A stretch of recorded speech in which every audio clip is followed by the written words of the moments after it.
कुछ मुट्ठी भर भी नहीं, कुछ नाखून के बराबर जिन्हें तुम समझते हो इतने गिने चुने लोग हैं जो एक बड़ी लड़ाई एक सरकार के खिलाफ बोल रहे हैं कि हमारे भाई को रिहा करो। हमारा भाई कोई रेप नहीं किया है, कोई मर्डर नहीं किया है, कोई बहुत बड़ा क्रिमिनल नहीं है।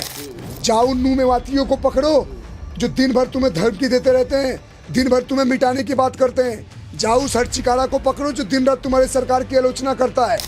वही बोल रहा था ना हर्षिकारा कि मैंने मोनू को अंदर कराया है। बेटा अगर तू वीडियो देख रहा है तो एक बार छूट जाने दे और फिर तू आ मेवात की धरती पर उन हाईवे पे, फिर तेरा भी इलाज वैसे ही होगा।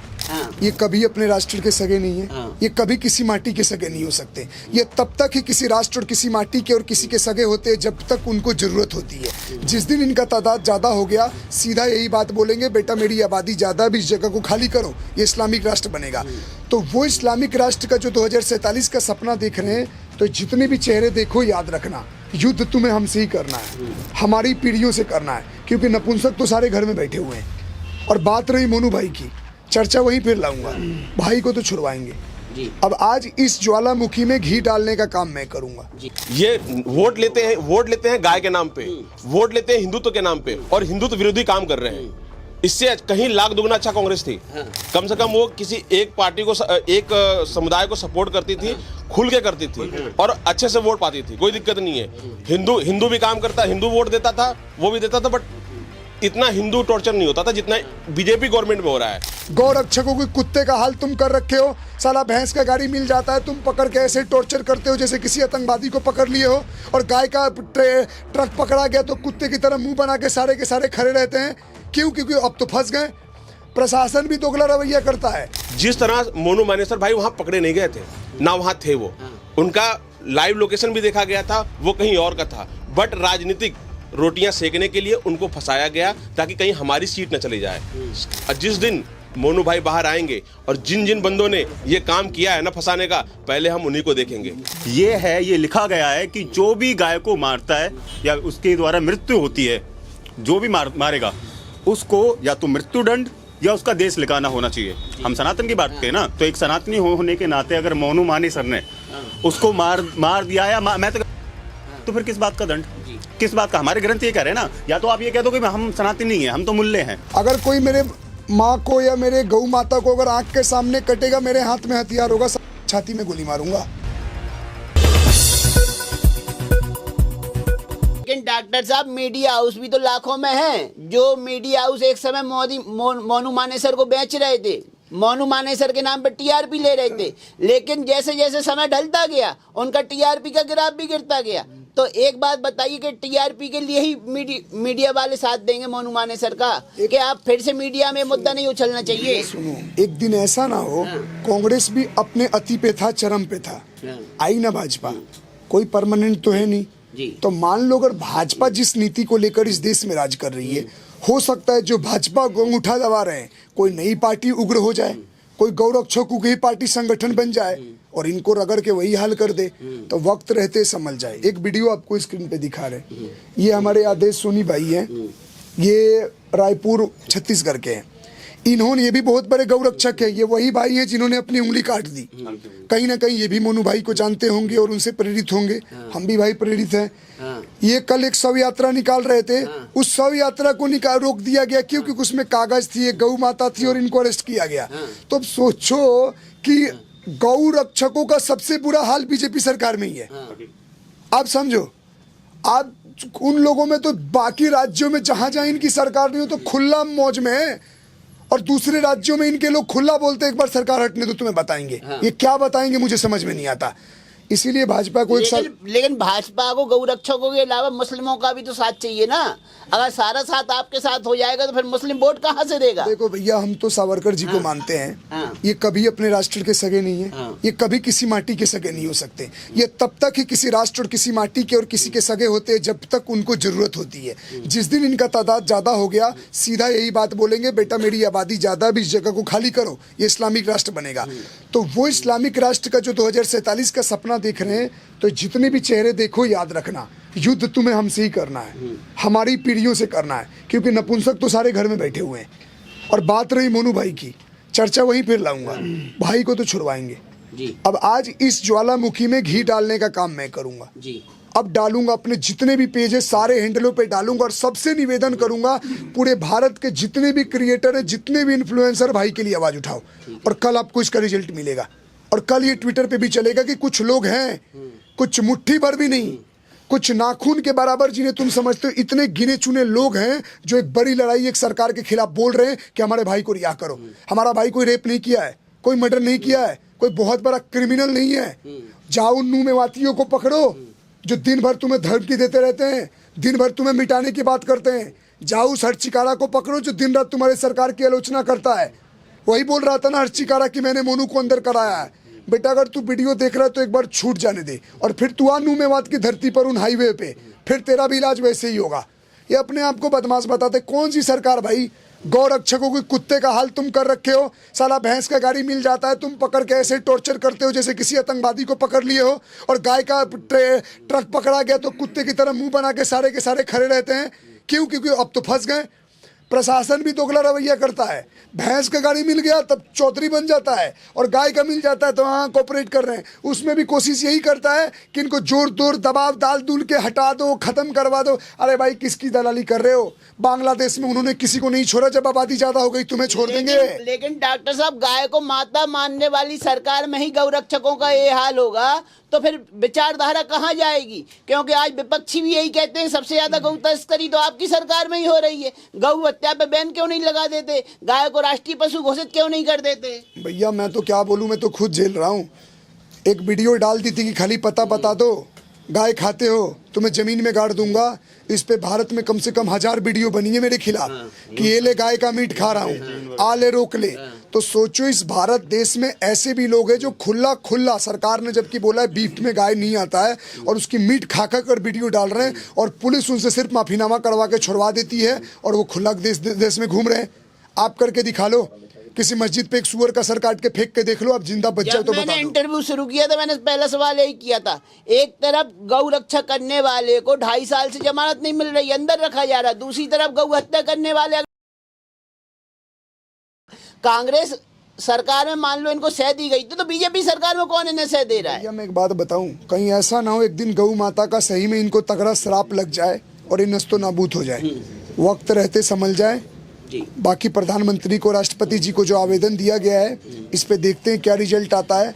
बाकी हम अपने इस मुहिम को और उग्र करेंगे और जिस तरह से छुड़वाने का प्रयास करना होगा हम करेंगे और आखिरी लड़ाई लड़ेंगे और अपने भाई को बाहर बुलाएंगे। क्या कहेंगे जिस तरीके से मोनू मानेसर जो 2.5 साल पहले मीडिया का चेहरा बना हुआ था, वो भी राजस्थान मेवात में हुई घटना को लेके, और आज 2.5 साल बाद मोनू मानेसर का कोई मीडिया नाम नहीं ले रहा है। आज फिर मोनू मानेसर का नाम लेके कुछ हिंदूवादी संगठन राष्ट्रपति भवन गए, प्रधानमंत्री कार्यालय गए, तो क्या लग रहा है मोनू मानेसर को न्याय मिलना चाहिए कि नहीं मिलना चाहिए? देखिए जिस तरह से राजनीति चल रही है, जिस तरह से क्या हो गया, जिस तरह से जनता के अंदर विश्वास हो गया था ना मोनू भाई पे कि हमारे रक्षक यही है ना, जो सांसद काम नहीं कर पाता था, जो विधायक काम नहीं कर पाता था, वो हमारे मोनू भाई करते थे।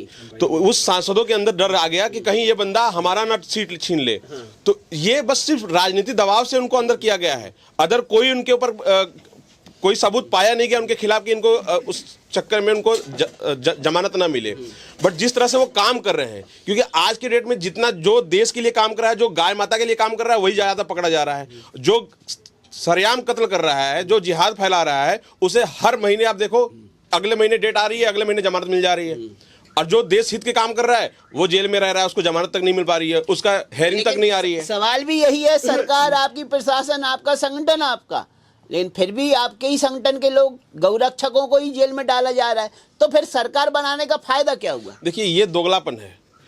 ये वोट लेते हैं गाय के नाम पे, वोट लेते हैं हिंदुत्व के नाम पे और हिंदुत्व विरोधी काम कर रहे हैं। इससे कहीं लाख दुगना अच्छा कांग्रेस थी।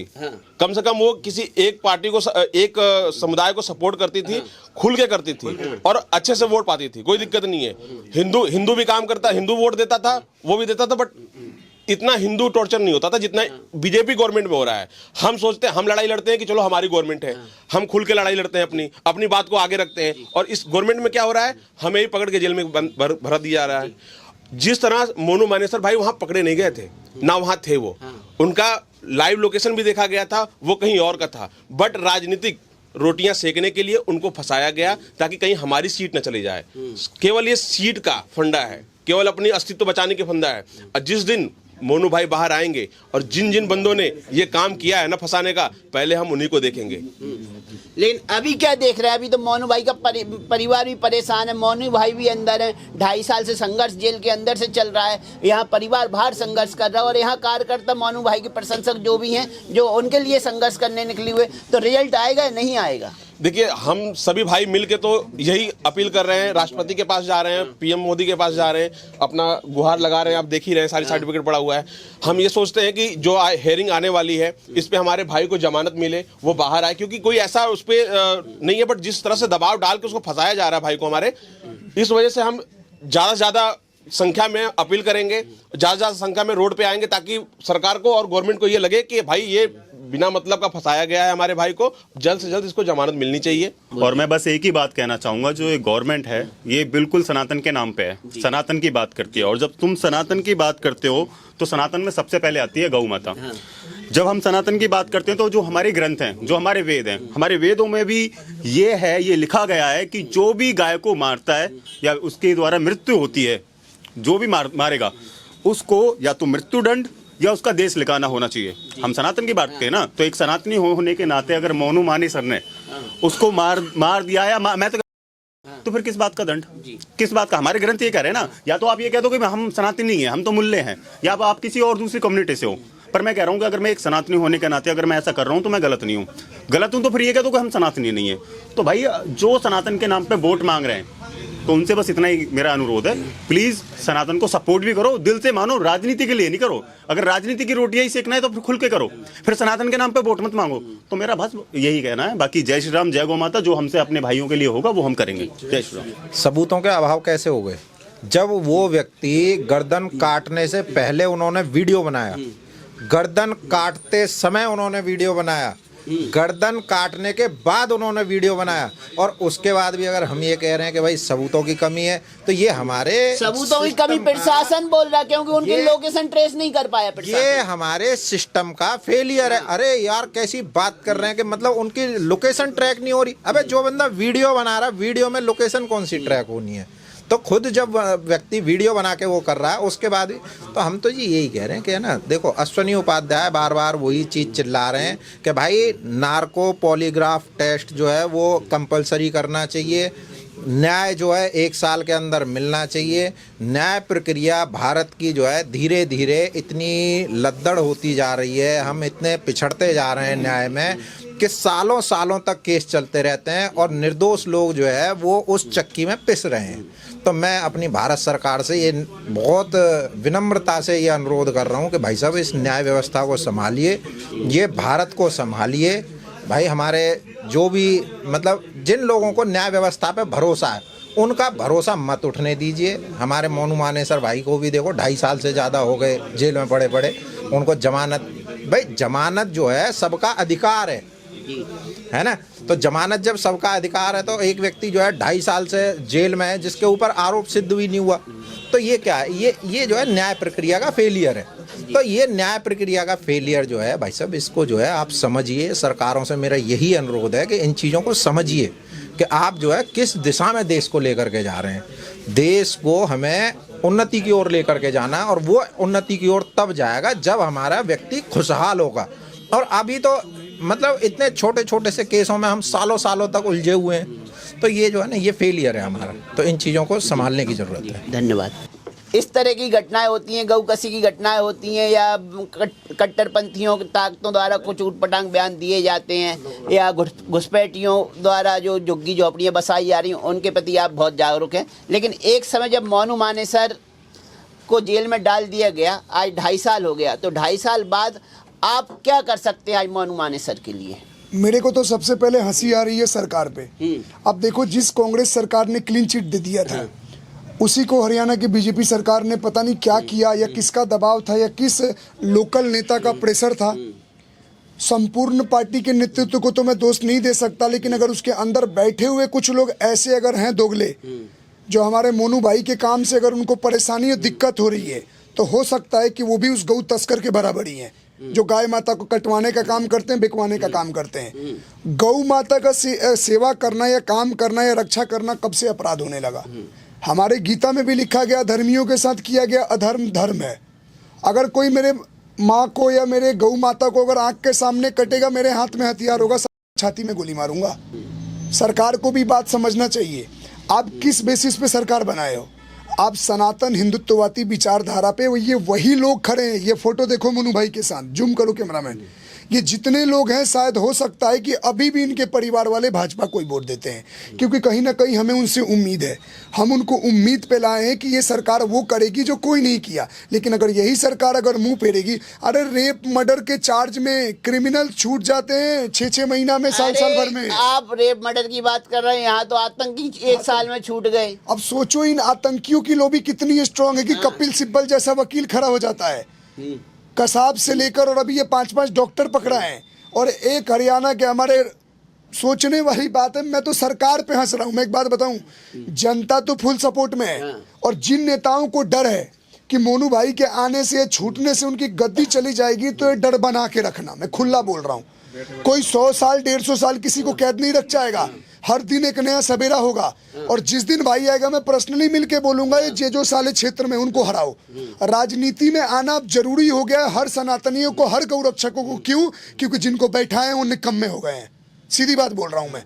आप एक बात बताओ, अगर गौरक्षक कोई नेता बन गया, MP बन गया, MLA बन गया, सोचो वो किस स्तर का काम करेगा, वो किस स्तर का काम करेगा। गाड़ी तो छोड़, नेताओं को भी तो यही डर है कि अगला मुख्यमंत्री मोनू मानेसर न बन जाए, अगला सांसद मोनू मानेसर न बन जाए, अगला विधायक मोनू मानेसर न बन जाए। देखो भैया, वक्त सब करवाएंगे, क्योंकि गौरक्षा के नाम पे बहुत से लोग दलाली भी करते हैं। दलाली करें तो वो हमारे लिए गौ तस्करी है। सुनो, भगवान राम और कृष्ण में कमी ढूंढ देने वाले धरती पे हम खड़े हैं। ये धरती पे अच्छे बुरे हर तरह के लोग हैं, मैं सब पे नहीं जाऊंगा। हमारे और मोनू भाई से जुड़े जितने भी भाई बंधु हैं, चाहे विजय भाई हो गए, हमारे पुनीत भाई हो गए, जितने भी हमारे हो गए, चाहे सबसे पहले तो हमारे इस संगठन का मैं लूंगा नाम। हमारे रतन भैया ने जो काम किया है, भारत में लाखों संगठन है, करोड़ों संगठन है, लेकिन राष्ट्रीय हिंदू संगठन ही क्यों आगे आया? वैसे मैं बोलता नहीं हूँ कि बोलता हूँ कि भाई सबको एक रहना चाहिए। राष्ट्रीय हिंदू संगठन आकर पहले ये मुहिम को आगे बढ़ाया, तो मैं इसका नाम लूंगा। और बाकी हमारे जितने भी भाइयों से अपने बात किया, बोलने का मतलब है जहाँ जहाँ वीडियो देख रहे हो, या खुद मैं अपने पर्सनल पेज पे भी डालूंगा कि इस मुहिम में, इस चिंगारी में ज्वालामुखी का काम करना है। हर किसी को अपने पेज पे डालना है, आवाज़ उठाना है, सरकार को बताना है कि अब लोगों में विद्रोह पैदा हो रही है। और जैसा हमारे भाइयों ने बताया, अगर नहीं हुआ तो लास्ट में करेंगे बड़ा आंदोलन, और ऐसा आंदोलन होगा कि भरो जेल। तो मोनू मानेसर को लेके सनातनी भाइयों ने जो कहा वो आप भी सुनिए, आप भी कमेंट बॉक्स में अपनी राय रखिए। और जहां तक मेरी बात है, पर्सनल मेरी सोच है, मेरा सोच यही कहता है, जब इस देश में आतंकी वारदातों में शामिल होने वाले लोगों को और कन्हैया लाल का सिर कलम करने वाले लोगों को 1 साल के अंदर जमानत दे देता है इस देश का कानून, तो एक मोनू मानेसर जिसके खिलाफ कोई सबूत नहीं मिले अभी तक, 2.5 साल तक उसको जेल के अंदर रखने का क्या नतीजा सरकार को भुगतना पड़ेगा, कानून को भुगतना पड़ेगा? क्या यही हमारे देश का कानून है? इस पे भी आप कमेंट सेक्शन में अपनी राय रख सकते हैं। क्योंकि एक गौरक्षक है जो दिन रात गौरक्षा के लिए काम कर रहा था, रात को 2 बजे भी जाता था और पूरी मेहनत अपनी गौरक्षा के लिए कर रहा था, उस गौरक्षक को जेल में डाल दिया गया। और एक तरफ कन्हैया लाल का सर कलम करने वाले लोग हैं जिन्हें सबूतों के अभाव में 1 साल के बाद जमानत दे दी गई। तो